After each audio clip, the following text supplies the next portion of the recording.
सनातन धर्म की एक अद्भुत यात्रा आप देख रहे हैं दृष्टिकोण टीवी, ज्ञान का अपार सागर। सब्सक्राइब करें और बढ़े आध्यात्मिकता की ओर। भगवान शिव भारतीय संस्कृति के सबसे रहस्यमय और पूजनीय देवता हैं। शिव त्रिदेवों में से एक हैं, जिन्हें संहारक यानी डिस्ट्रॉयर के रूप में जाना जाता है। लेकिन उनका व्यक्तित्व इतना बहुआयामी है कि वे न केवल विनाश के देवता हैं, बल्कि सृष्टि, पालन और पुनर्निर्माण के भी प्रतीक हैं। शिव का हर रूप एक कहानी कहता है, चाहे वे उनकी जटाओं से बहती गंगा हो, उनके गले में लिपटा नाग हो या माथे पर शोभित चंद्रमा हो। शिव का ये रूप हमें ये सिखाता है कि जीवन में संघर्ष और शांति दोनों ही आवश्यक है। वे आदि योगी भी हैं, संपूर्ण योग और ध्यान के मार्गदर्शक हैं, जो मनुष्य को आत्म साक्षात्कार की ओर ले जाते हैं। शिव की भक्ति का मार्ग सरल और सहज है। वे भोलेनाथ हैं, जो सच्ची भावना और निष्ठा से की गई पूजा से तुरंत प्रसन्न हो जाते हैं। शिव की महिमा का उल्लेख हो और उनके ज्योतिर्लिंग की बात ना की जाए, यह संभव नहीं है। ज्योतिर्लिंग भगवान शिव के अनंत और शाश्वत स्वरूप का द्योतक है। पुराणों में शिव के 12 दिव्य ज्योतिर्लिंगों का वर्णन मिलता है, जिनकी पूजा करना शिव भक्तों के लिए मोक्ष के द्वार खोलने जैसा है। इन ज्योतिर्लिंगों में शिव की अपरंपार शक्ति और करुणा का साक्षात अनुभव किया जा सकता है, जो भक्तों को उनके अनंत आशीर्वाद से जोड़ता है। आज हम शिव के उन 12 ज्योतिर्लिंगों के बारे में जानेंगे। ज्योतिर्लिंग का अर्थ है प्रकाश का लिंग। यह शिव के तेजस्वी और अनंत स्वरूप का प्रतीक है। ज्योति का अर्थ है प्रकाश और लिंग का अर्थ होता है चिन्ह या प्रतीक। सोमनाथ भगवान शिव का पहला और प्रमुख ज्योतिर्लिंग माना जाता है। गुजरात के सौराष्ट्र क्षेत्र में स्थित ये मंदिर कई बार विदेशी आक्रमणकारियों द्वारा ध्वस्त किया गया है, लेकिन हर बार इसका पुनर्निर्माण किया गया। इसे सोमनाथ कहा जाता है क्योंकि चंद्रदेव यानी सोम ने यही भगवान शिव की आराधना कर श्राप से मुक्ति पाई थी। ये मंदिर इतिहास और भक्ति का अद्वितीय संगम है, जो शिव की अजेयता और उनकी करुणा का प्रतीक है।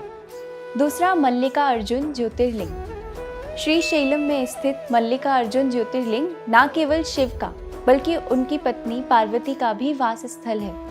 ये कथा भगवान शिव और माता पार्वती के पुत्र कार्तिकेय से जुड़ी है, जिन्होंने नाराज होकर इस पर्वत पर निवास किया।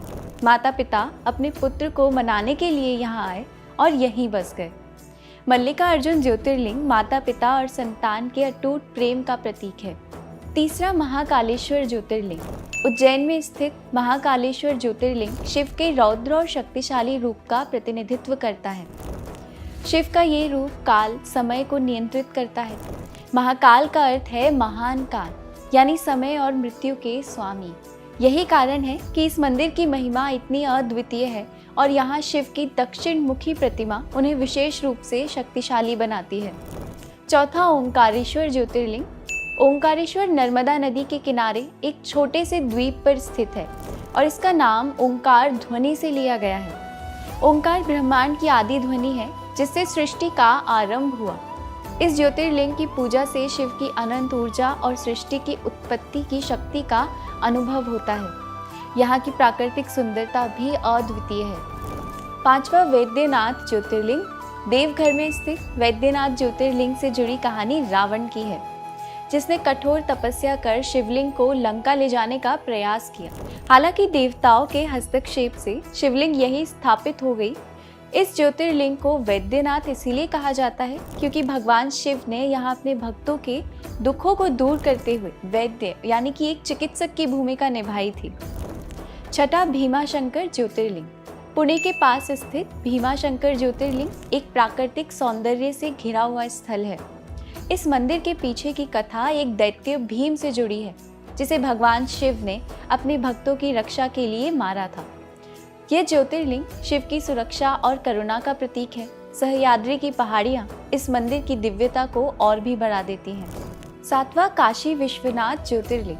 काशी विश्वनाथ मंदिर वाराणसी में स्थित है, जिसे भगवान शिव की नगरी कहा जाता है। यहाँ मृत्यु प्राप्त करने वाले को मोक्ष की प्राप्ति होती है। काशी शिव का वह स्वरूप है जहाँ वे जगत के स्वामी के रूप में विराजमान है। यह मंदिर युगों युगों से श्रद्धालुओं का मोक्ष धाम माना जाता है। 8वां त्र्यंबकेश्वर ज्योतिर्लिंग। त्र्यंबकेश्वर ज्योतिर्लिंग नासिक के पास स्थित है और यहाँ की विशेषता यह है कि यहाँ शिवलिंग में 3 मुख होते हैं जो ब्रह्मा, विष्णु और महेश का प्रतीक हैं। त्र्यंबकेश्वर शिव की त्रिदेवता का प्रतीक है और यहाँ की पूजा खासकर कुंभ मेले के दौरान अत्यधिक महत्वपूर्ण मानी जाती है। 9वां केदारनाथ ज्योतिर्लिंग। केदारनाथ ज्योतिर्लिंग हिमालय की ऊंचाई पर स्थित है और इसे तीर्थ यात्रियों के लिए सबसे कठिन और पवित्र यात्राओं में से एक माना जाता है। इस ज्योतिर्लिंग से महाभारत की कथा जुड़ी है, जब पांडवों ने अपने पापों से मुक्ति के लिए भगवान शिव की आराधना की थी। यहाँ की यात्रा भक्तों के लिए एक आध्यात्मिक साधन है। 10वां नागेश्वर ज्योतिर्लिंग। नागेश्वर ज्योतिर्लिंग द्वारका के पास स्थित है। यह मंदिर शिव की उस करुणा और शक्ति का प्रतीक है जो उन्होंने अपने भक्त की रक्षा के लिए एक राक्षस को पराजित करने में दिखाई थी। नागेश्वर रूप शिव के रक्षक और विनाशक दोनों रूपों का अद्भुत संगम है। 11वां रामेश्वर ज्योतिर्लिंग। रामेश्वरम में स्थित इस ज्योतिर्लिंग का संबंध भगवान राम से है। माना जाता है कि श्री राम ने लंका पर आक्रमण से पहले यहाँ शिवलिंग की स्थापना की थी। इस मंदिर का सांस्कृतिक और आध्यात्मिक महत्व अपार है। महादेव का 12वां ज्योतिर्लिंग है घृष्णेश्वर ज्योतिर्लिंग। घृष्णेश्वर ज्योतिर्लिंग छत्रपति संभाजी नगर, जो पूर्व में औरंगाबाद के नाम से जाना जाता था, इस क्षेत्र के पास स्थित है। यह मंदिर एक भक्त महिला घृष्णा की कथा से जुड़ा है, जिनकी भक्ति से प्रसन्न होकर भगवान शिव ने यहाँ प्रकट होकर इस स्थल को पवित्र किया। यह ज्योतिर्लिंग भक्त की भक्ति और ईश्वर की करुणा का जीवंत प्रतीक है। भगवान शिव के ये 12 ज्योतिर्लिंग केवल धार्मिक स्थल नहीं है, बल्कि हर एक स्थल दिव्य कथा और गहन आध्यात्मिक ऊर्जा का केंद्र है। इन मंदिरों की आभा हमें यह सिखाती है कि शिव की महिमा अनंत है और उनकी कृपा अपरंपार है।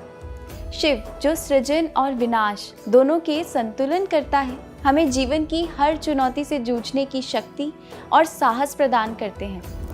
हर शिव भक्त के लिए इन ज्योतिर्लिंगों की यात्रा केवल एक तीर्थ नहीं है, बल्कि आत्मा की गहराइयों में झांकने का एक अवसर है।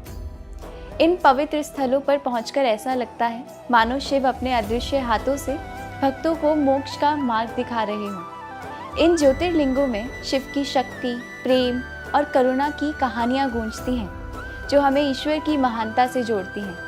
शिव अनंत हैं, अजेय हैं और उनकी दिव्य ज्योति से यह समूचा संसार आलोकित और संरक्षित है।